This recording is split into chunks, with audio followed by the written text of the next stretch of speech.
You have $1 million, you can be in here in a couple of months. If you want to just come and work, that's like mission impossible. I have an aunt who for 12 years has tried to immigrate into the United States a legal way, has tried spent over $25,000, and she's not a rich lady. This lady only makes like $12,000, equivalent in Mexico on pesos. But we do have a policy, and we do have immigration problems here. Why can't she come here? Her daughter's an American citizen.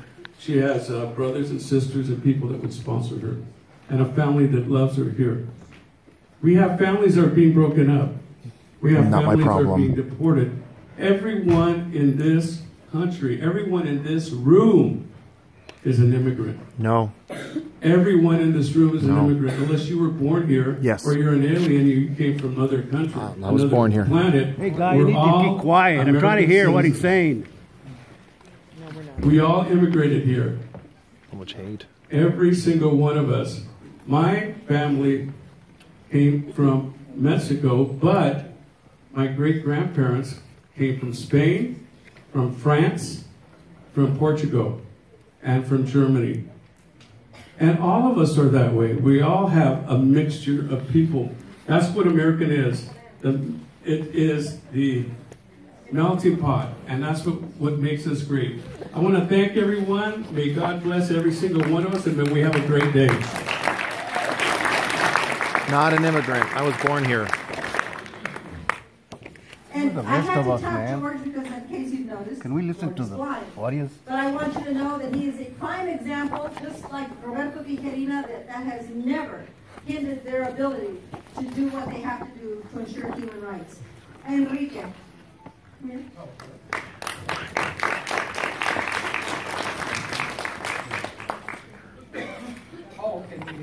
Okay, thank you. I just want to say something. Thanks. Great photo. Not all of us are immigrants. Excuse me, I can't see him. In fact, Mexicanos, we are natives. We're Native American. You've got your minute. We've been here for, I don't know. I'm an anthropologist, so we can have maybe 35 to 40,000 years. At least 12,000, we know for sure. So yeah, we're immigrants, but not as much as we're migrants, because our people have migrated up and down this continent for thousands of years. So we're just living the most current migration pattern among our people. So we're indigenous, much like the trees and the plants and the birds. And I don't see the bird stopping at the border. The bird just flies over. And we're natural beings. As humans, we're natural people. We're native natural people. Right now, it's my great pleasure to introduce el profe Armando Navarro. He is a professor emeritus here at UC Riverside. He's a political scientist. He has written many very important texts, manuscripts, that for anybody who is interested in delving deep into the political realities of Chicano, Mexicano, Latinos, it's a must read for anybody who's a student of history, student of politics. He is, for us, our overall coordinator. So I want you to give him a big round of applause. He's our elder, our statesman. He's our principal spokesperson for this movement and for what's going on today. So let's give him a big round of applause to Armando.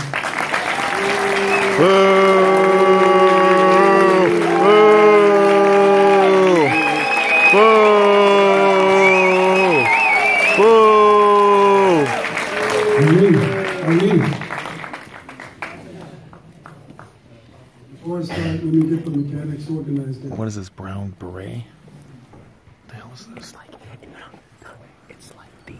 It's the KKK it's a KKK organization. Yeah, racist. Extremely racist.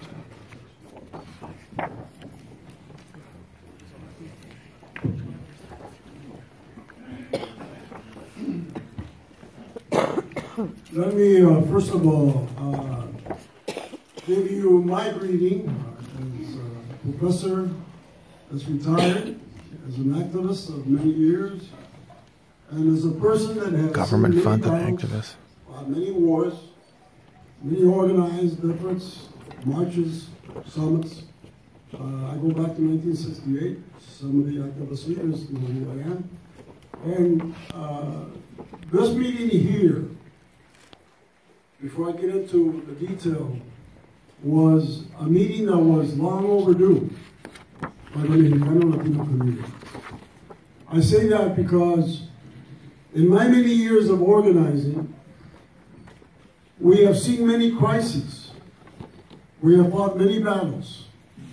I can go back to the 1970s when I retired, but literally resigned my position at the University of Utah in political science, came back to organize in 1977, and the burning issue that ignited the flames of our organizing throughout the state was immigration. And many years, Bert Corona, the great, what I call a white fox, was very much ahead of the game in trying to prepare us as activists for the coming battles of immigration.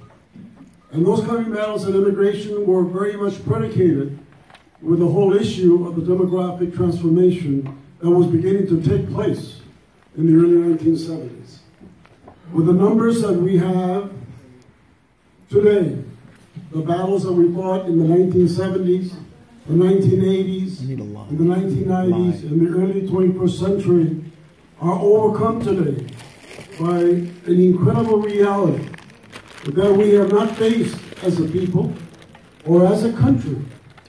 A reality of a Trump administration that has literally used us as Mexicanos as the scapegoats for the many issues and problems that this country has, and essentially by criminalizing us, he has won an election in November of last year that now has put in motion what I call the rise of the fourth right. And Mr. Trump, from my perspective, I would call fewer Trump. Why? Because essentially his election, his success, and we have some of the people here that are very strong protagonists of that, and I respect you for it. At least you believe in something and you're willing to organize and do something for yourself, for your beliefs. That's right. And that's me. But it doesn't take away from why we're here. And why we're here is because knowing the realities of a Trump administration, of what it meant for us on the immigration issue, the construction of a wall, I call it cactus curtain, which is another word for an iron curtain, the divisions that he is creating, the polarization that he's creating, with the idea that he's going to deport massively 12 million undocumented, that he is going to not only deport these 12 million, but that he's going to create an ethnic cleansing process, and hopefully, let's put hope on this part, to hold what I call the re-Mexicanization of the Southwest, the Latinoization of the United States. Ladies and gentlemen, for those of you that are here that are strong Trump supporters, I wish you well.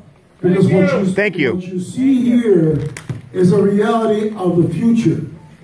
Brown folks are soon to become the majority. We are... Well, I'm kind of brown. We are 40%. I'm brown too. We are 40% of the state population.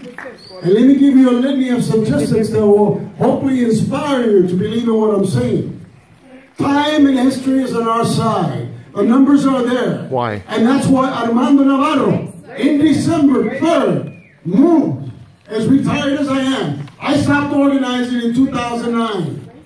But I said something has to be done to begin to move the broad masses of people. Brown masses? Who sounds like the Fuhrer?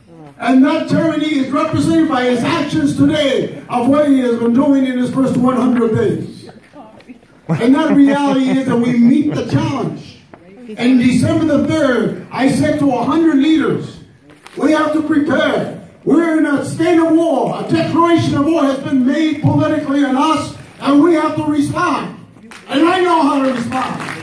Boo! In the U.S. Army. Boo! For some of you that say that we are unpatriotic, I was an officer in the U.S. Army, in the artillery, and I am proud that I served in the U.S. Army. My military training taught me how to organize. And how to organize. And that training has been put to fact. So when we at the meeting December 3rd, we embarked on a journey to try to awaken the giant, the Mexicano Latino giant, that for too long we have not seen the reality of the crisis and the state of siege. I can't believe I'm hearing this. As a community. This is nuts. For too long, we have been too complacent. For too long, we don't seem to understand the power that we have. For too long, we don't understand that history is on our side. But history is not on our side if we don't organize, if we don't politicize ourselves and prepare for the future. And the future is here upon us. Boo! Fuera! Fuera! The journey has been a difficult one. I have organized, and with all due respect to a lot of the activist leaders that are here, I think that I could say, not presumptuously, maybe humbly, in the way I can say it, that I've organized more summits, more conferences, to try to convoke the leaders in our communities for the purpose of empowerment and social change than anyone else. But this journey of reaching us to be here on May the 6th has been the most difficult journey in my organizing career. Why? It isn't because of Trump. I said publicly in January of 2016 when I convoked another Latino leadership meeting in Colton, California. 170 leaders were there. And I said, if we are not prepared and do not make the right decision as to who we support for the presidency, your next president is going to be Donald Trump. I said that as a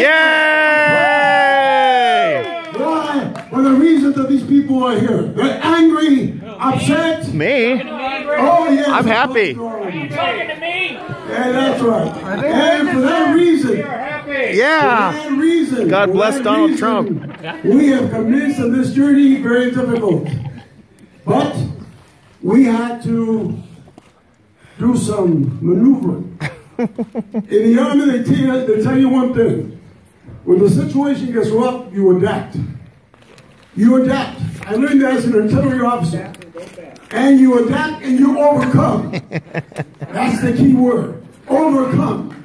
And I had that military training. I overcame. Because there were many times in the last few months where we had to cancel a summit on February 18th. We had to reprogram and try to organize again. They're getting canceled. For all the talent that I've had in terms of organizing, we were not able to put it together. I organized. They're having a hard time. Committees did not produce. Because the Latinos love this country. Results in terms of the We're all Americans. speakers and so forth. So here we are, May the 6th. Here we are. We have Kevin De Leon coming in. Here we are. We have some of our activist leadership. Here we are, prepared to embark on a journey to have discussion on what is it that needs to be done to present a countervailing strategic response by Mexicanos and Latinos to the Trump administration's policies. We have a journey for the next 4 years. Probably the most horrific, the most challenging journey as a people. Because we're under a state of siege, literally. Oh, brother. As the Jews in Germany were under a state of siege by Hitler. Oh, brother. Today, oh my God. we are under a state of siege by Donald Trump. Don't compare that. No. Don't compare that. My family died in the Holocaust. Don't ever compare that. I will say what I want to say, man. That's fascist and that's a lie. And that's the reality. So as long as we understand that reality, that we're under a state of siege, we will face not only these 20 protagonists that are here to disrupt, And I admire them for their tenacity and determination and discipline, but I do not admire them. We got more done than they did. Rationale and perhaps even their political know-how or intelligence to understand that this country is in serious trouble. Let me tell you, the Trump administration, we can talk about why we need to reorganize and recommit and remobilize as a community. Because we're going to be the majority. I said 40%. In the next 20 years, that's going to change. Much of the Southwest, and I want you to listen carefully, no. ladies and gentlemen. No. Trump supporters, listen carefully. No. In the next 15, 20 years, the Southwest, the land that Mexico lost. They sold. Mexico. Ellos vendieron. They sold it. They sold it. Mexico are going to be once again demographically biased. What about Iranians? Huh? Right. So what about him? Yeah. That's a lie. Okay. Shut up. Brace yourselves. Brace yourselves and adjust. Adjust and overcome. Adapt and overcome. Because the brown face and the brown giant is here to stay, and he's getting bigger and bigger every day. Boo! Boo! Chinese immigrants are coming in now. So when we look at the realities, what does it mean for brown people, for black people, white people, Native American people, Asian American people, Iranian? Include yourself there, Iranians. Don't discriminate against Iranians. Okay. So it means a reality. What about Jews? That we are facing a critical time right now when things are happening. Yesterday, and you watch the news, and the day before, Obamacare was wiped out. Yeah! Yeah! Not yet. Obamacare light. Whatever compassion, whatever sense of altruism, whatever sense of humanitarian existed in this country's economic political system has withered and is dissipated in the last 100 days by a Trump administration that's anti-humanitarian. Lie. Thousands and thousands, if not millions of people are going to be without health care. For those of you that are fortunate to have a retirement plan with a good medical care plan, you're all right. But what this Trump administration is doing is attacking the very benefits and the very things, the safety net programs that were created from the Franklin D. Roosevelt administration. We need to get rid of them. Social Security, Medicaid, and so forth. To be able to create a country where the people come first. The people come first in terms of their health, their welfare. So we are talking about, in a situation that we're facing today, a critical one. This country, with this president, who knows nothing about foreign affairs, is in the midst of controlling the trigger that could unleash the four horsemen of the apocalypse or Armageddon in North Korea. Some of you are not aware. Yes, you are. Because when that flash comes, it's going to take white, brown, black, whatever your color of skin, is not going to discriminate. So beware of what's happening. Then why do we worry about Aztlan? So why I say bother? to you, if you look at the plan that I produced, it is being circulated. This is in conclusion for the Mexicano Latino community. I put together in 1 hour, I write a lot of books, this plan. I hope to address it to the activist leadership that's here, hopefully recommend it, because we as Mexicanos need to take the offensive. We've been in the defensive. Politically, we have to take the offensive. What does that mean? We've got to begin to reorganize. We have to be able to re-educate ourselves and to remobilize ourselves. You look at the plan, it calls for organization, it calls for actions, short-term, long-term. The battle is going to be a long one.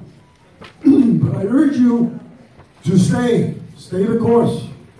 The battles are